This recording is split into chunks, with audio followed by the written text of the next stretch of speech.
آپ کے لیے، آپ کے بچوں کے لیے یہ جاننا بہت ضروری ہے کہ ہم فلسطین سے، مسجد اقصی سے، بیت المقدس سے محبت کیوں کرتے ہیں۔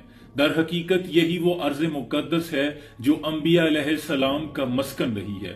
اسی سرزمین کی جانب حضرت ابراہیم علیہ السلام نے ہجرت کی تھی اور حضرت داؤد علیہ السلام نے اسی شہر میں سکونت رکھی اور یہیں پہ اپنا محراب تعمیر فرمایا۔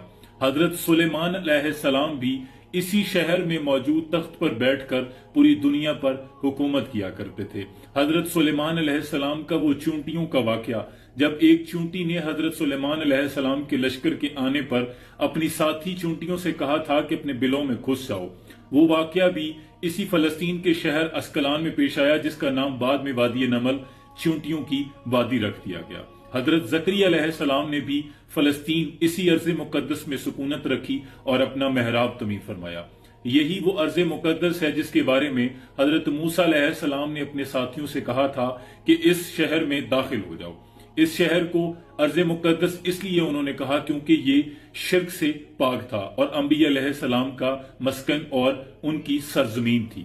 یہی وہ ارض مقدس ہے جہاں حضرت بی بی مریم سلام اللہ کے ہاں حضرت عیسیٰ علیہ السلام کی ولادت ہوئی۔ اسی ارض مقدس سے حضرت عیسیٰ علیہ السلام کو اللہ نے آسمانوں پہ اٹھا لیا تھا اور قرب قیامت میں اسی کی ایک مقام سفید مینار پہ حضرت عیسیٰ علیہ السلام کا ظہور ہوگا، اور اسی ارض مقدس میں حضرت عیسیٰ علیہ السلام مسیح الدجال کو قتل کریں گے۔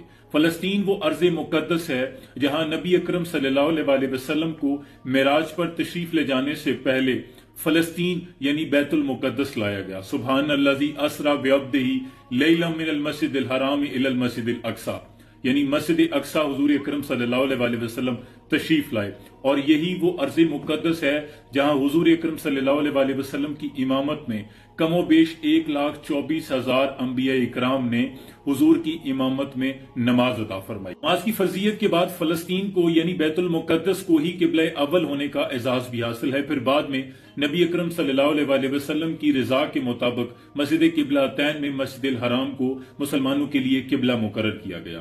حضرت ابو ذر غفاری رضی اللہ تعالیٰ عنہ فرماتے ہیں کہ میں نے نبی اکرم صلی اللہ علیہ وسلم سے پوچھا کہ یا رسول اللہ صلی اللہ علیہ وسلم، اس ارض زمین پر سب سے پہلی مسجد کون سی بنائی گئی؟ تو حضور نے فرمایا کہ مسجد الحرام۔ تو میں نے پوچھا یا رسول اللہ اس کے بعد دوسری مسجد؟ تو آپ نے فرمایا کہ بیت المقدس یعنی مسجد اقصی۔ اور پھر میں نے پوچھا کہ یا رسول اللہ ان دونوں کے درمیان کتنا وقفہ ہے؟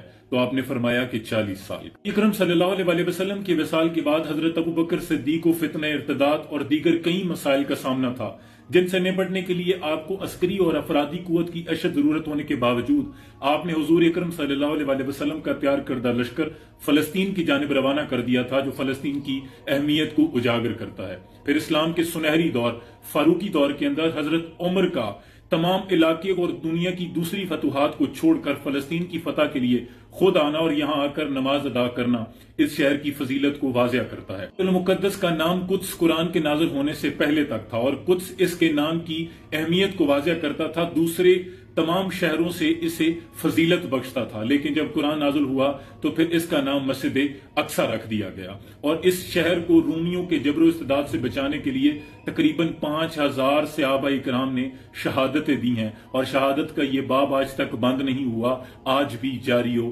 ساری ہے۔ فلسطین کی عظمت کا اندازہ اس بات سے بھی لگایا جا سکتا ہے کہ یہاں ادا کرنے والی نماز کا ثواب 500 گنا دوسری نمازوں سے زیادہ ہے۔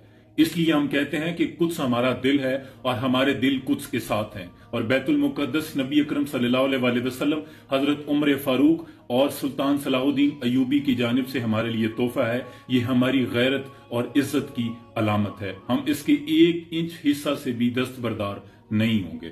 اللہ قدس کی رونقیں بحال رکھے اور اس کی جانب میلی آنکھوں سے دیکھنے والوں کو نیست و نابود فرما دے۔ سلام پہنچے۔